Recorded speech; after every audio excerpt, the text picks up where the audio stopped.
తెలంగాణలో ఇటీవల జరిగిన అసెంబ్లీ ఎన్నికల్లో టీఆర్ఎస్ ఘన విజయం సాధించిన సంగతి తెలిసిందే. అయితే ఎన్నికల్లో కొనసాగిన కారు జోరులో కాంగ్రెస్ అగ్రనేతలు ఓడిపోయినప్పటికీ మాస్ లీడర్ గా గుర్తింపున్న జగ్గారెడ్డి మాత్రం సంగారెడ్డి నియోజకవర్గంలో 2000 మెజార్టీతో విజయం సాధించాడు. అయితే ముక్కుసూటుగా ఉన్నది ఉన్నట్టు మాట్లాడే జగ్గారెడ్డి ఎన్నికల్లో గెలిచినప్పటి నుండి ఆయనలో మార్పు వచ్చిందంటూ నియోజకవర్గ ప్రజలు తెలియజేస్తున్నారు. జగ్గారెడ్డి గెలిచిన తర్వాత ఆయన ప్రతిపక్ష నేత అయినప్పటికీ అధికార పార్టీపై ప్రశంసల జల్లు కురిపిస్తున్నాడు. ముఖ్యమంత్రి కేసీఆర్ తనకు సహకరించకపోయినా వచ్చే 4 ఏళ్ల వరకు టీఆర్ఎస్ ప్రభుత్వంపై, కేసీఆర్ కుటుంబ సభ్యులపై ఎలాంటి రాజకీయ ఆరోపణలు, విమర్శలు చేయనని జగ్గారెడ్డి తేల్చి చెప్పారు. ఇక అలాగే టీఆర్ఎస్ వర్కింగ్ ప్రెసిడెంట్ గా కేటీఆర్ ఎంపికైన తర్వాత కేటీఆర్ కు శుభాకాంక్షలు తెలియజేశాడు. దీంతో ఇద్దరి మధ్య కొంత రహస్య భేటీ జరిగిందని వార్తలు కూడా వచ్చాయి. అంతేకాకుండా జగ్గారెడ్డిని కేటీఆర్ టీఆర్ఎస్ లోకి రావాలని ఆహ్వానించాడని ప్రచారం కూడా జరిగింది. ఇక ఇది ఇలా ఉండగా ఒక వారం రోజుల నుండి జగ్గారెడ్డి మాజీ మంత్రి హరీష్ రావును టార్గెట్ చేస్తూ విమర్శలు చేస్తున్నాడు.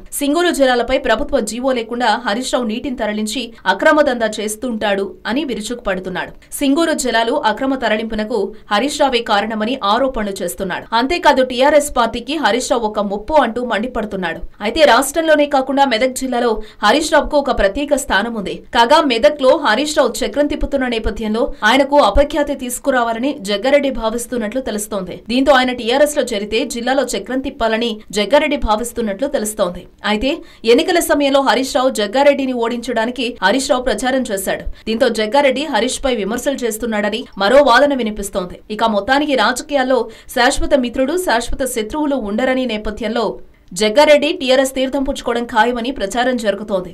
కానీ ఆయన మాత్రం కాంగ్రెస్ ను వీడేది లేదని తేల్చి చెప్తున్నాడు.